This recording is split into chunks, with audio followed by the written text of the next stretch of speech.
Salve, salve, galera! Estamos no ar, estamos juntos aqui nessa quarta-feira. Eu sei, eu tô meio sumido aqui, né? Tô com muita coisa. Tô tocando lá o projeto da Placar, do Netflix. Quem não foi no Netflix ontem, não assistiu, tem um podcast novinho lá, abrindo a série do Netflixcast, comigo entrevistando o grande Cícero Melo. Depois dá uma olhadinha lá no YouTube do Netflix. Mas tô aqui com vocês, não vou abandonar e vou dar força, vou dar foco no Ilan FC também. É que nesse comecinho eu tive que dar uma moral lá para os caras lá, tive que dar uma prioridade. Mas estou de volta, estou sempre por aqui. E hoje vai ter pós-jogo também, depois de Fluminense e Volta Redonda e Fluminense. Gente, vou falar desse jogo da escalação. Vai ter reforços, digamos assim, né? Jogadores um pouco mais rodados, já começando a encorpar o time B, C do Fluminense. Essa noite contra o Volta Redonda. E vou falar sobre Paulo Henrique Ganso. Por enquanto, não tem acordo para a extensão do contrato dele.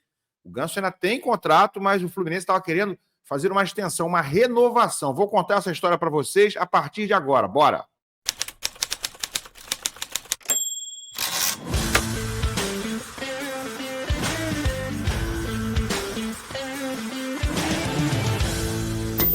O Paulinho procurou, colocou e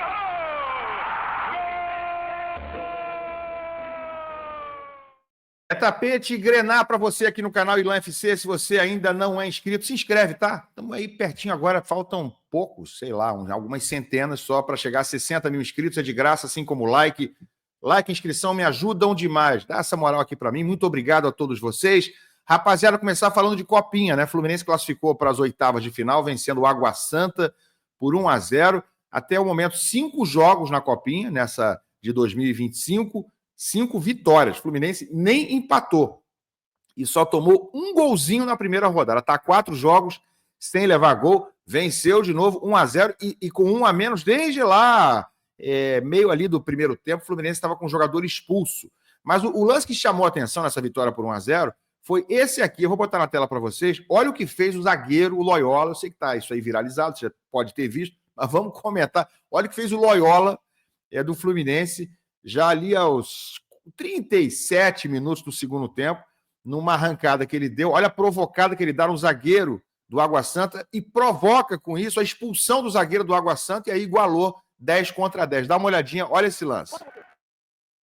Olha a dura da arbitragem, ó. A arbitragem deu a dura. Ó, Loyola. E veja de novo, ó. Loyola olhou pra cara do perigo, abriu o sorriso e tomou. Ele simplesmente dá uma provocada durante a corrida, olha isso, ó.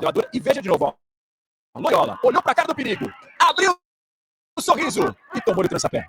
Aí o cara deu um calço nele, né? No lance, depois de ser provocado. O que disse o Loyola? Adivinha o que ele disse? Adivinha, olha só. E ali no momento, eu disse que ele não ia pegar, que eu sou conhecido como um cara muito rápido, muito rápido. Eu disse que ele não ia pegar. Mas quem pensou na tua cabeça? Assim, pô, eu vou jogar na frente, eu vou provocar mesmo. Vou olhar pra trás. Foi dar uma provocada mesmo, porque sabia que ele ia dar porrada e tomar o cartão. E dar mais tempo pro time. Bacana, né? É futebol raiz, né? Isso aí parece anos 80, anos 90 do futebol raiz, da provocação saudável, né? Do futebol, porque o Loyola foi muito malandro aí, conseguiu igualar os dois times. O Fluminense estava com 1 a menos, o Água Santa estava pressionando, estava no momento do jogo, ali naquela reta final, os últimos 15 minutos de jogo, estava pressionando, buscando o empate, e com isso ele igualou 10-10, aí esfriou o jogo e o Fluminense conseguiu a classificação para as oitavas. Enfrenta o São Paulo amanhã em Jaú. Meus amigos, agora o caldo está engrossando. Fluminense e São Paulo, oitavas de final, só vão ter 16 times ainda em disputa, para chegar às quartas de final. O Fluminense é o segundo maior campeão, mas não ganha, meus amigos, há muito, muito tempo, desde 1989. Quantos anos, hein? 35, 36 anos sem vencer a Copinha. É muita coisa. Quem sabe não é esse o ano. E se o Fluminense for chegando realmente ali no funil final, na semifinal e tal, pode ser que os jogadores que estão jogando hoje no time de cima, nesse início de Campeonato Carioca, como o Riquelme Felipe, como o Isaac, esses dois podem ser, digamos assim, emprestados para o time da Copinha para qualificar ainda mais, e eu acho que tem que fazer isso. É importante o Fluminense voltar a vencer esse campeonato tão importante das divisões de base.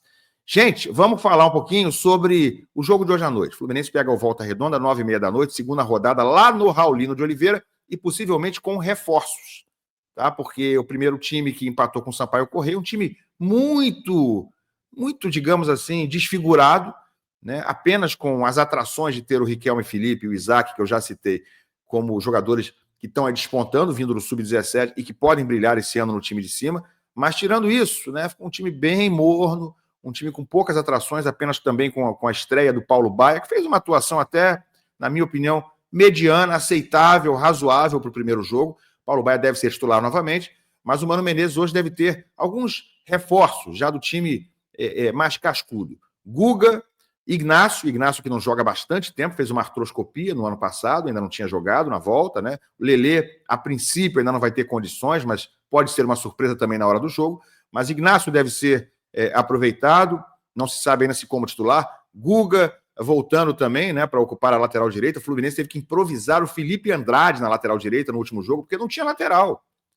Perdeu o Justin, Samuel Xavier, obviamente, está se preparando para o time de cima, então pode ser que o Guga hoje até comece o jogo. Guga, Ignacio, Juan Freitas, esse jogador argentino contratado que estava jogando no futebol peruano, pode fazer a sua estreia hoje também, possivelmente até como titular, porque ele começou a treinar junto com o grupo 1, junto com a meninada, logo no comecinho de janeiro, agora está totalmente regularizado, e além desses, Nonato, que terminou bem o ano de 2024, fazendo uma atuação que eu diria fundamental para o Fluminense na partida contra o Palmeiras, quando o Fluminense venceu aquele jogo que o salvou do rebaixamento, inclusive dando passe em profundidade para que o Serna fizesse o gol do jogo. Então o Nonato pode aparecer também e provavelmente, se tiver condições, como titular. Então a gente vai ver um time um pouquinho mais encorpado para enfrentar o Volta Redonda. Tem que vencer o jogo, tá, gente? Tem que vencer. O Volta Redonda perdeu na estreia para o Madureira, jogando no Rio, e claro que não vai ser um jogo fácil. Não tem sido fácil para o Fluminense enfrentar o Volta Redonda lá em Volta Redonda. Aliás, quando foi campeão em 2022, ou 2000, eu esqueci, 22 ou 23, mas enfim, passou um ano inteiro tomando pancada no Volta Redonda nos jogos em que jogava no Raulino de Oliveira, toda hora. Aí depois veio para a semifinal e ganhou de 7 dos caras no Maracanã, mas antes disso era só pancada no Raulino. Então não será um jogo fácil, né? Nunca é fácil jogar lá na casa do Volta Redonda, tem a sua torcidinha local, mas o Fluminense vai um pouquinho mais encorpado para essa partida. Repito, é melhor começar a ganhar, senão daqui a pouco, cara, quando voltar a titular, está lá com 3 pontos em 5 jogos, aí não vai dar muito pé para alcançar os pequenos, que estão ocupando nesse momento o G4. O Botafogo já jogou a segunda rodada, ok, mas antes do Botafogo jogar, eram os pequenos que estavam ocupando as primeiras posições do Campeonato Carioca. Tem que começar a pontuar de preferência com vitória. Gente, falar de renovações, porque o Fluminense já renovou o contrato lá com o Samuel Xavier, com o Keno, com o Cano, já estendeu o contrato desses 3 aí, que tinham um contrato ainda para essa próxima temporada, e renovou com o Manuel, que não teria mais contrato em 25, já até jogou o primeiro jogo contra o Sampaio Corrêa, está à disposição para hoje também. Então o Manuel está de contrato novo, e esses 3 que eu citei, contrato estendido. E agora o Fluminense está tentando estender o contrato de mais alguns, né? Vou mostrar aqui para vocês essa situação que está aqui na matéria do GE. Está na tela aí, ó. Entenda a situação das renovações de contrato do elenco do Flu. E aí, cara, a parte que nos interessa está aqui, ó. O meia Paulo Henrique Ganso e o lateral direito Guga são 2 jogadores que o Tricolor ainda tenta chegar a um denominador comum pela renovação. Ambos não aceitaram inicialmente a proposta de renovação de contrato, que foi de mais de 1 ano, mas seguem negociando uma possível extensão. Eles ainda têm contrato até o fim de 25 e tanto os atletas quanto os empresários têm boa relação com a diretoria tricolor. As conversas tendem a evoluir nas próximas semanas. Então, vamos lá, vou dar uma informação minha exclusiva em relação ao Guga, tá? Mas sobre Paulo Henrique Ganso. Primeira proposta do Fluminense não agradou. Então, Ganso está lá, está esperando, tem contrato ainda agora para esse ano, até o fim de 2025. No meio do ano já poderia, se não tiver uma extensão do Fluminense, já poderia assinar um pré-contrato com outro clube, né? Porque faltarão apenas 6 meses para o término do contrato do Ganso, que termina, repito, no fim desse ano. O que a gente sabe, né, o que existe de rumor, é que o Ganso ficaria até o Mundial e estaria planejando, teria talvez já um acordo com o Santos para voltar ao time onde ele brilhou, ao time onde ele se destacou inicialmente na carreira, ao lado do Neymar, inclusive, né? E o Ganso poderia estar migrando para o Santos no meio da temporada. Ele tem contrato só até o fim desse ano. Isso não é uma confirmação, isso não é uma notícia consolidada, mas é um rumor forte que existe desde o fim do ano passado. Então, obviamente, alguma dificuldade de renovação, de extensão do contrato do Ganso com o Fluminense pode estar passando exatamente por aí, pela possibilidade, ou talvez até pelo desejo do Ganso de voltar ao Santos. Mas isso aí, se acontecer, provavelmente, muito provavelmente, só após o Mundial. Inclusive, que ele tem esse contrato durante o ano todo. Mas pode acontecer um acordo ali no meio do ano para ele sair 6 meses antes, por exemplo, ir para o Santos em julho, agosto. Isso pode acontecer. Ou então cumpriria o contrato com o Fluminense até o fim desse ano.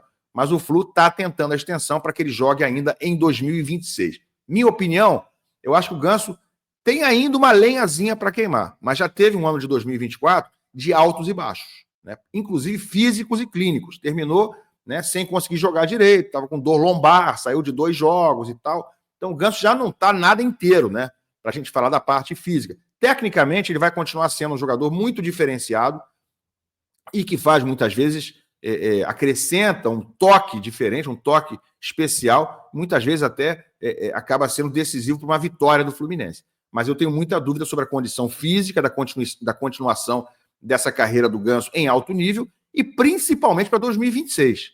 Né? Porque para 2025 ele ainda está com contrato, vai jogar no mínimo até o meio do ano. E para o ano que vem, ou seja, ainda dá para imaginar o Ganso jogando 2 anos inteiros com uma condição física aceitável ou boa até o fim de 2026? Fica a dúvida. Eu tenho muito essa dúvida. Sobre o Guga, uma notícia para vocês, né? Há dificuldade para a extensão do contrato dele também, que tem contrato, que tem compromisso até o fim desse ano. E aí você fala, pô, por que o Guga estaria dificultando isso? E o que eu tenho de informação é, Guga não está satisfeito com o que aconteceu no ano passado, com a falta de oportunidade, né? De ter sido aproveitado, de ter tido chance no lugar do Samuel Xavier. E eu concordo, eu acho que ele teve poucas chances para o que não estava produzindo o titular. Samuel não estava jogando bem, não fez uma boa temporada, e o Guga rarissimamente era aproveitado, mesmo que fosse durante o jogo. A gente cansou de ver o Samuel Xavier fazer jogos muito ruins e ficar até o fim da partida. Então o Guga não está satisfeito com isso, o empresário também da mesma forma, está tentando até possibilitar, viabilizar uma saída do Guga, uma hipótese dele se transferir para um clube onde ele seja mais aproveitado. Então, o que o Guga quer é ser mais aproveitado, é jogar mais. Se isso não está garantido, ele não está fazendo nenhuma questão, não está tendo nenhuma, digamos assim, boa vontade em estender o seu contrato. Na real, o que eles estão preferindo, ele, empresário, é que apareça um outro clube onde o Guga tenha mais espaço do que tem hoje no Fluminense. Pois é. E aí, o que você acha? Ganso, Guga, time de hoje, bota aqui embaixo, larga o like. Tem live depois de Volta Redonda e Fluminense. Eu encontro vocês. Comenta aqui, galera, e larga o like. Valeu, abraço.